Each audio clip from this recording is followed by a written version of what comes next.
भुजंग दादू पाटलांच्या खोलीत आला.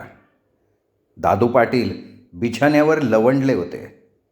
डोळे मिटून ते काहीतरी डोक्यात घोळवत होते. भुजंग आल्याचा त्यांना पत्ताच नव्हता. भुजंग जवळ येऊन उभा राहिला. झोपलेल्या दादू पाटलांना उठवावं का नाही या द्विधा अवस्थेत तो बराच वेळ तिथेच उभा राहिला. काहीही करून दादू पाटलांना मनातली मळमळ सांगून टाकायचीच असा विचार करत त्यांनी दादू पाटलांना झोपेतून उठवायचं ठरवलं. भुजंगाने हळू आवाजात दादू पाटलांना आवाज दिला, बाबा बाबा. डोळे मिटून विचारात गुंतलेल्या दादू पाटलांनी भुजंगाची ती हाक ऐकली. त्यांनी डोळे उघडून समोर पाहिलं. भुजंग त्यांच्याकडे बघत उभा होता. बिछाण्यावर उठून बसत दादू पाटील त्याच्याकडे अविश्वासानं बघत होते. तू हाक मारली मला? वय मीच उठवलं तुम्हाला. काय काम आहे माझ्याकडं? बाबा मला तुमच्याशी महत्त्वाचं बोलायचं आहे. बोलायला काय शिल्लक ठेवलं का तू? पण ऐका ना बाबा, अरे माझा शब्द म्हणजे अखेरचा शब्द असं मानणाऱ्या लोकांसमोर माझा शब्द पायदळी तोडवला तू. अपमान केला माझा आणि वर म्हणतो महत्त्वाचं काम आहे. बाबा त्या दिवशी माझं वागणं चुकलं, मला मान्य आहे. पण मला काय सांगायचं आहे ते ऐकून तर घ्या ना. मग नाही तुम्ही मला दोष देणार. बरं बरं बोल बोल, काय बोलायचं आहे बोल. नाहीतरी आता आम्ही म्हातारे झालो आहे. आमचं तुम्ही नाही ऐकायचं, तुमचं मात्र आम्हाला ऐकायला लागन. दादू पाटील रागा करून बोलले. बाबा त्या दिवशी मी यायला नकार दिला त्याच्या मागं एक कारण होतं. कोणतं कारण? मला ती कुशा पाटलाची पोरगी पसंत नव्हती. वार गाबडा, मग तसं अगोदर बोलला असतं तर काय बिघडलं असतं का? नसतो गेलो आपण तिकडं. कुशाला नकार कळवला असता. पण आधी मला म्हणला पोरगी पसंत आहे आणि आता म्हणतोय पोरगी पसंत नव्हती. तुझं टाळकं ठिकाणावर आहे ना, का गेलंय कुठं शेण खायला? तसं नाही बाबा, आधी मला ती पसंत होती पण नंतर नाही. अरे भुजंगा तू काय बोलतोय? तुला तरी कळतंय का? मला तर काय बी समजा बघ. आधी पसंत नंतर नापसंत, काय चाललंय काय? तेच तर तुम्हाला सांगायचं आहे ना बाबा. अरे मग नीट समजणं असं सांग ना. सांगतो सगळं बायाजवार. पोरगी बघाय जायच्या आदल्या दिवसापर्यंत मी तयार होतो. पण त्यानंतर मी गावात एक पोरगी बघितली. मला ती कुशा पाटलाच्या पोरीपेक्षा चांगली वाटली, म्हणून मी तिकडे यायचं टाळलं. भुजंगानं योजनेनुसार थाप ठोकली. दादू पाटील त्याच्या थापेला बोलले, अरे मग तसं मला सकाळी सकाळी सांगायचं ना गाढवा. मी कशाला जायची तयारी केली असती. बरं आता झालं ते झालं. गावातली कोणची पोरगी तुला आवडली आणि तिच्याशी तरी नक्की लगीन करशील ना तू? करीन ना, म्हणून तर आलो ना तुमच्याकडं. तुझा काय भरवसा नाही भुजंगा. उद्या बोहल्यावर चढल्यावर एखादी करवली तुला आवडली तर तू लग्नातनं निघून जायचा. असं कसं होईन बाबा? एवढा मूर्ख आहे का मी? आता मूर्ख नाही तर काय. त्या दिवशी लय शाण्यासारखा वागला का तू? बाबा आता इसरान ते सगळं. बरं ठीक आहे. कोणाची पोरगी आवडली तुला? आपल्या जातीतली तरी आहे ना? आपल्या जातीतलीची, आपल्या शिरपती जाधवाची मायना मला पसंत आहे. तिच्याशी लगीन करायला मी एका पायावर तयार आहे. अरे त्याच्या म्हणजे काखत कळसा आणि गावाला वळसा असंच झालं म्हणायचं. तुझी पसंत गावात आणि आम्ही फिरतोय 12 गावात. मला ठाव आहे की मायना, शिरपतीची मायना. अरे शिरपतीची मायना म्हणजे सोनं आहे सोनं. चांगली देखणी बी आहे. एखाद्या नटीच्या मुसखडात मारायला असलं रूप आहे तिचं. शिवाय घरानं तालेवर आहे. शिरपतीने तिच्यावर चांगले संस्कार केलेत. आई विना पोर की पोर, पण शेतीचा सगळा रगडा उपसती. बापाला शेतात मदत करून घरचं समजा बघती. मग बाबा तुम्ही विचाराल का तिच्या बापाला?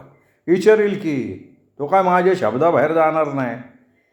अरे पण एवढं चांगलं स्थळ मला का नाही आधी सुचलं? पण मला सुचलं आहे ना आता. मग टाकू की उडवून बाहेर. तिच्या बापाला विचारून एवढा 1-2 दिवसात लग्नाची तारीख ठरवतो का नाही बघ.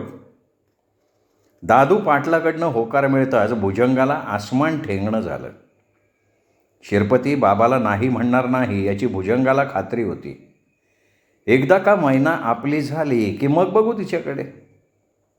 तिने केलेल्या अपमानाचा बदला असा घ्यायचा की आयुष्यभर तिच्या ध्यानात राहायला पाहिजे. असा विचार करत भुजंग वाड्याच्या बाहेर पडला. त्याच्या चेहऱ्यावर आनंद दिसत होता. मनात समाधानाचा पूर लोटला होता. त्याने झिंग्याला आवाज दिला, झिंग्या गाडी जोबर, आज शिखरोबाला जाऊन येऊ. मालकाच्या आज्ञेसरशी झिंग्यानं गाडी काढली.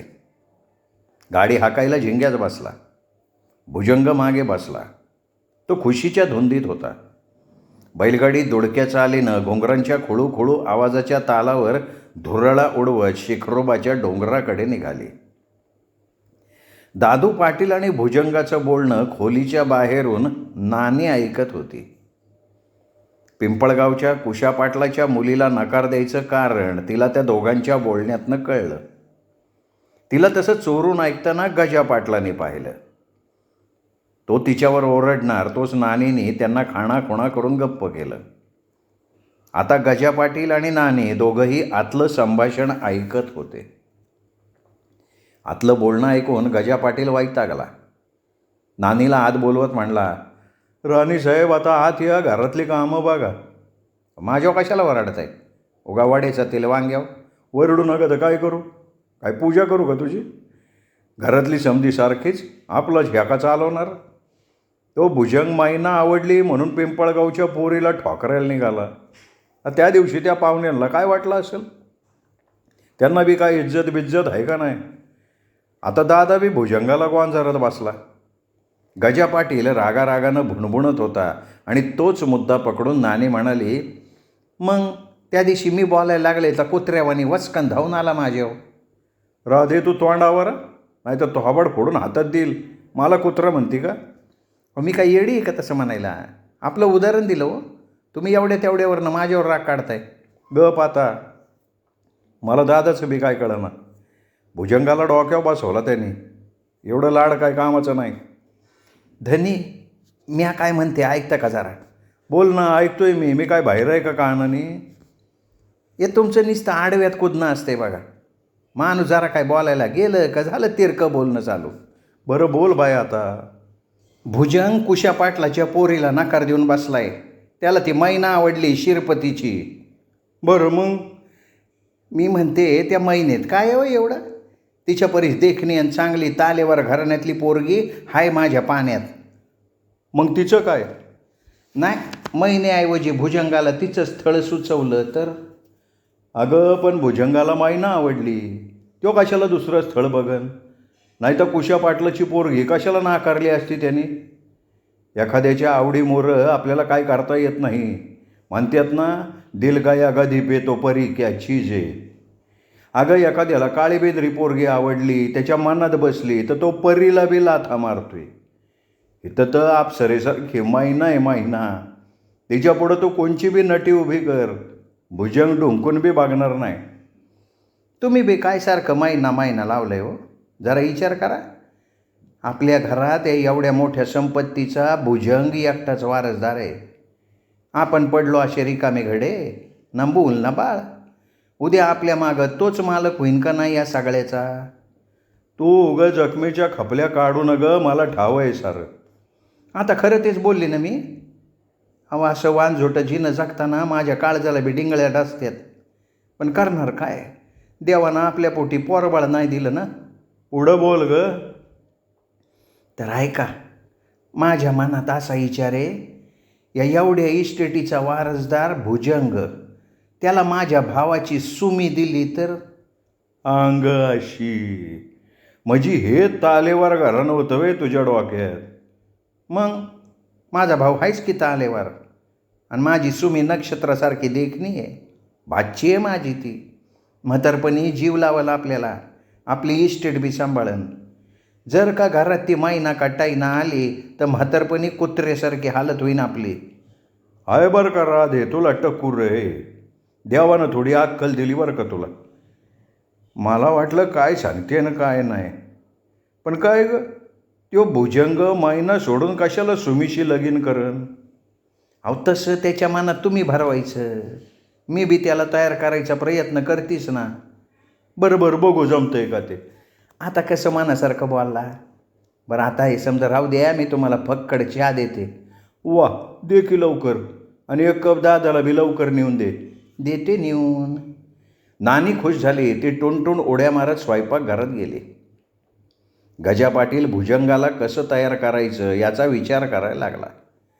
मैना सोडून भुजंगाच्या मनात सुमी ठसली पाहिजे यासाठी काय युक्ती करावी. गजा पाटील विचारांच्या गुंत्यात अडकत निघाला. भैरूचे खिलारी खोंड दुडक्या चालीनं पळत होते. शांत वातावरणात घुंगुरमाळांचा खुळखुळाट आणि गाडीचा खडखडाट तेवढा घुमत होता. भैरूच्या चेहऱ्यावर अतीव समाधान दिसत होतं.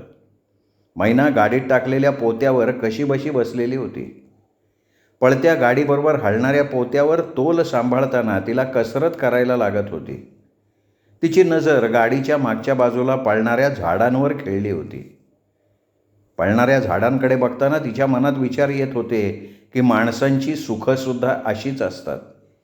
जिकडे आपण धाव घेऊ त्याच्या विरुद्ध दिशेला पळणारी, कधीच हातात न सापडणारी, सापडलीस तर क्षणात वाळूसारखी हातातून भुर्रकन गळून जाणारी.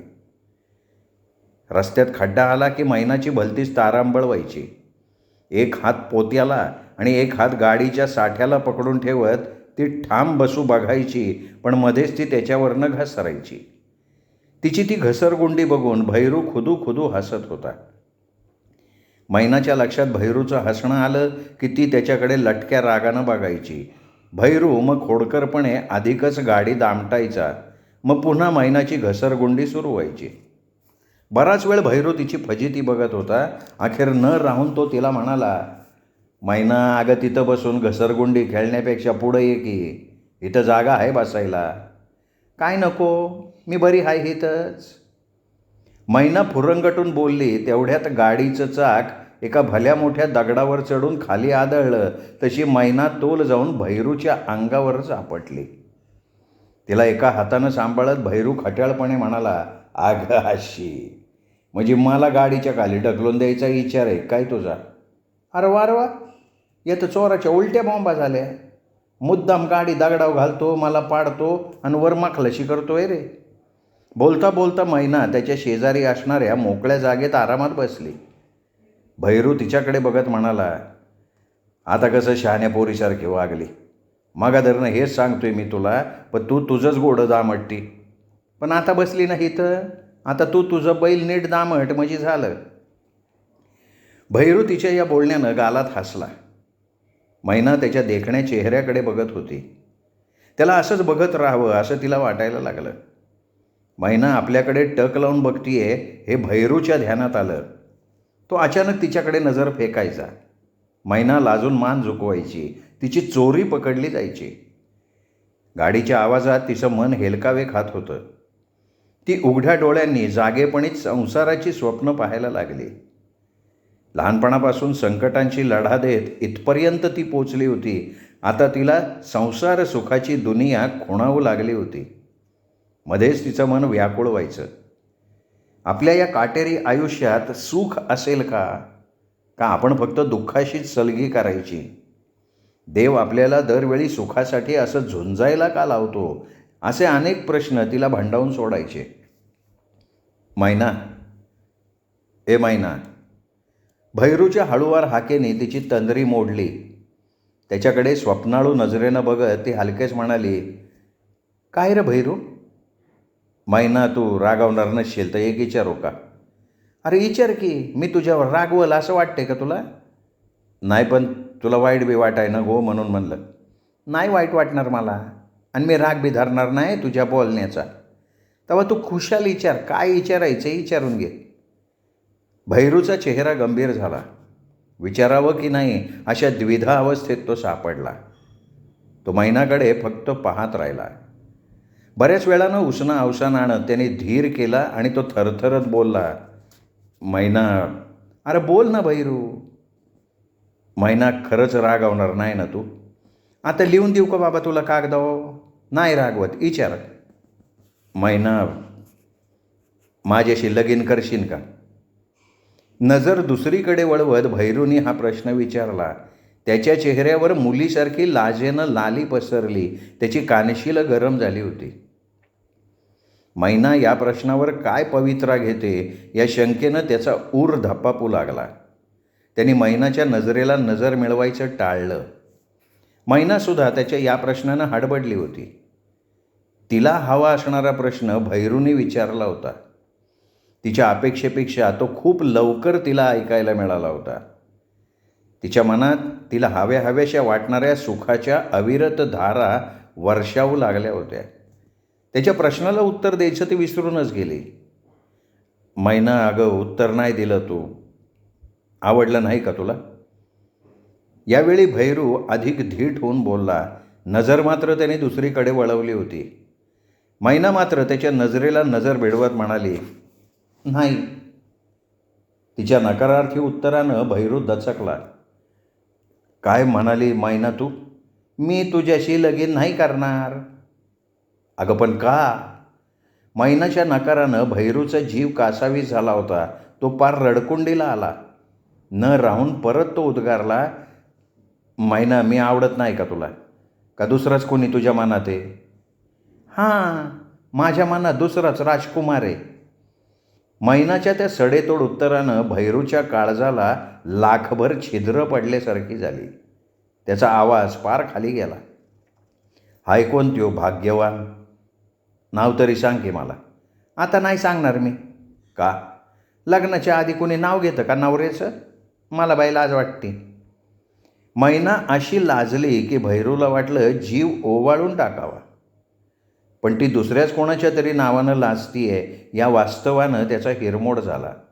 तो खट्टू मनाने तिला म्हणाला, माझ्यापेक्षा देखणा असेल नाही का त्यो? पैसेवाला बी असेल, जमीन जुमला बी भरपूर असेल त्याला. अरे हा बाबा, पैसेवाला आहे, जमीन बी भरपूर आहे, दिसायला तर अगदी शाहरुख खान.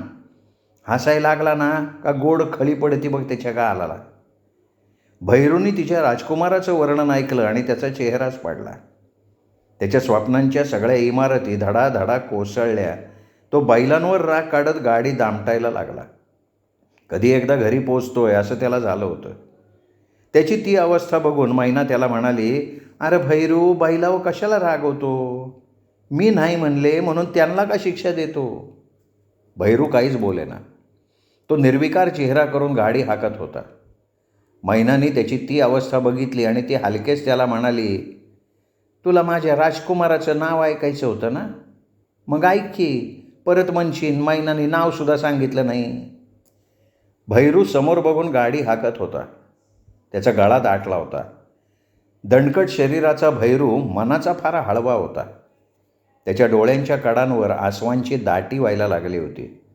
त्यांनी बळीच त्यांना आवरून धरलं होतं.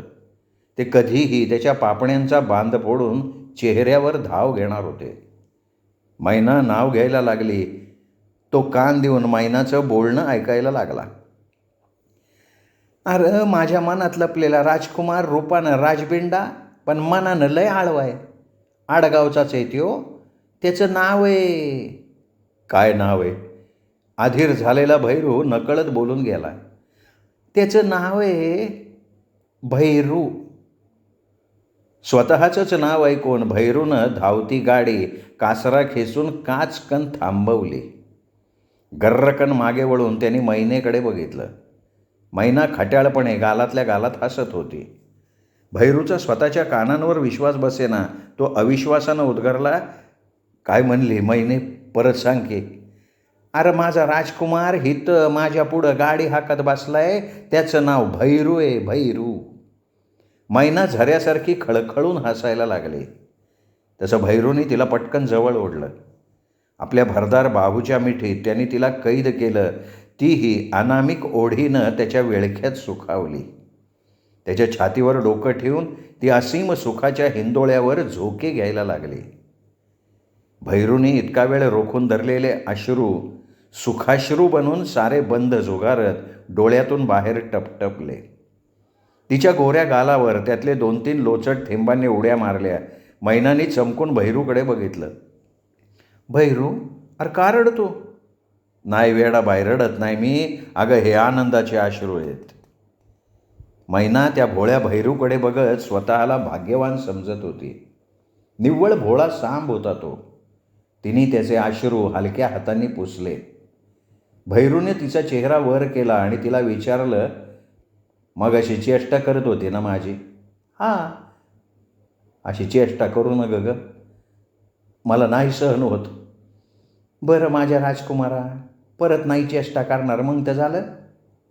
पण भैरू, चेष्टा केली नसती तर हा एवढा आनंद तुला झाला असता का सांग? माझा होकार लगेच मिळाला असता तर त्यातली मजा दोघांनाही घावली नसती. सुखाची चव दुःखाची वाट चालल्यावर चवदार लागती, नाही तर सुखसुद्धा मिळमिळीत बनतं. मास्तरीनबाई, पुरा करा तुमचा उपदेश, माझ्या टकोऱ्यात नाही घुसत आहे त्यो. भैरूनी परत तिला मिठीत घेतलं. कोवळी नाजूक वेल टणकदार वृक्षाच्या दणकट खोडाला घट्ट बिलगली. बैलसुद्धा शाण्यासारखी दुडक्या चालीनं चालत होती. मालकाचं उमलतं प्रेम बघून त्यांच्याही अंगावर रोमांच उभे राहिले होते. गाडीतला सुखसोहळा त्या मुक्या बिचाऱ्या जीवांनाही कळत होता. भैरूच्या एका हातात बैलांचा कासरा आणि त्याचा एक हात मैनाभोवती होता. मैनानं भैरूच्या खांद्यावर तिचं डोकं मोठ्या विश्वासानं ठेवलेलं होतं. गाडी खिंडीत आली. प्रकाश कमी झाला होता. समोरचं अंधुक अंधुक दिसत होतं. लवकरच अंधाराचं साम्राज्य पसरणार होतं.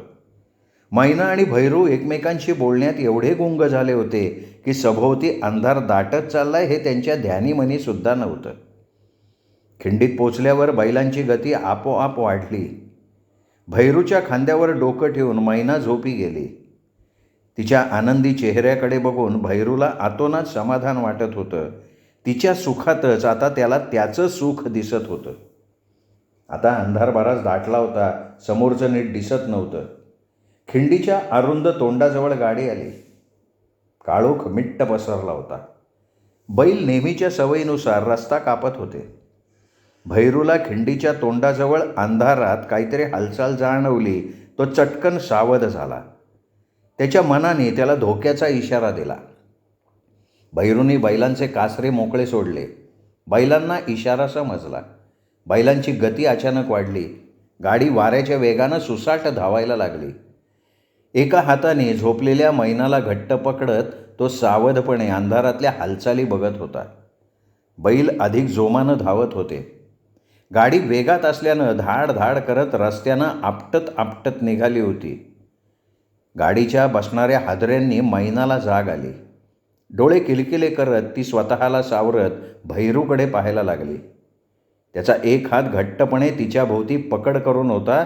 दुसऱ्या हातानं तो बैलांना कासऱ्याची ढील देत पळवत होता. त्याच्या चेहऱ्यावर तिला चिंतेचे भाव दिसले. भैरू असा चिंताक्रांत का? तो एवढ्या वेगात गाडी का पळवतोय आणि आपण नक्की कुठे पोचलोय? अशा अनेक प्रश्नांनी तिच्या मनात गर्दी केली. अंधारामुळे समोरचं काही दिसत नव्हतं. मैना डोळे चोळत समोर पाहत होती. एवढ्यात समोर 4-5 जण हातात काठ्या कुऱ्हाडी घेऊन खिंडीतला अरुंद रस्ता अडवून उभे असलेले दिसले. भैरूच्या मनात संकटाची पालचूक चुकली. तोही संकटाशी 4 हात करायला तयार झाला. त्याला मैनाची काळजी वाटायला लागली.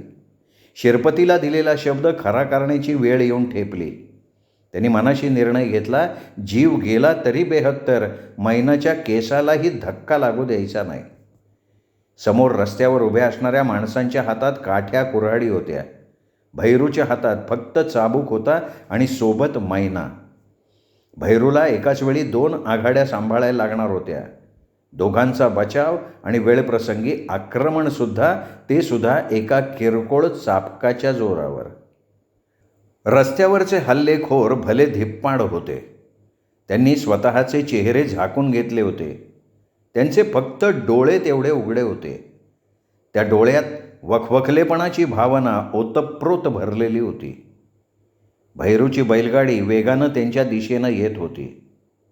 हल्लेखोरांनी हातातली शस्त्र परजली. आता बैलगाडी त्या हल्लेखोरांच्या अगदी जवळ आली. भैरूनी फक्त रस्त्यावरचेच हल्लेखोर पाहिले होते, पण हल्लेखोर 4ही बाजूंना होते. ते दबा धरून बसले होते आणि योग्य संधीची वाट पाहत होते. भैरू बाकीच्या हल्लेखोरांविषयी गाफील होता. त्याला त्यांची कल्पनाच नव्हती. भैरूचं सगळं लक्ष समोर होतं. अखेर हल्लेखोरांना हवी असलेली योग्य संधी चालून आली. गाडी अगदी टप्प्यात येताच चारही बाजूंनी सगळे हल्लेखोर भैरूच्या बैलगाडीवर तुटून पडले. श्रोते हो, हा होता 6वा भाग उत्तम सदाकाळ लिखित मैना या कादंबरीचा. या कादंबरीचा 7वा भाग आपण उद्या ऐकू शकणार आहात दीपक रेगे कथाकथन चॅनलवर. पण श्रोते हो, तत्पूर्वी अजूनपर्यंत जर तुमच्याकडनं चॅनल सबस्क्राईब करणं झालं नसेल, तुमच्याकडनं चॅनल सबस्क्राईब करणं राहून गेलं असेल, तर एकच विनंती करतो. आत्ता वरती जो माझा फोटो दिसतो या फोटोला क्लिक करा आणि चॅनल सबस्क्राईब करा. भेटूयात उद्या. नमस्कार.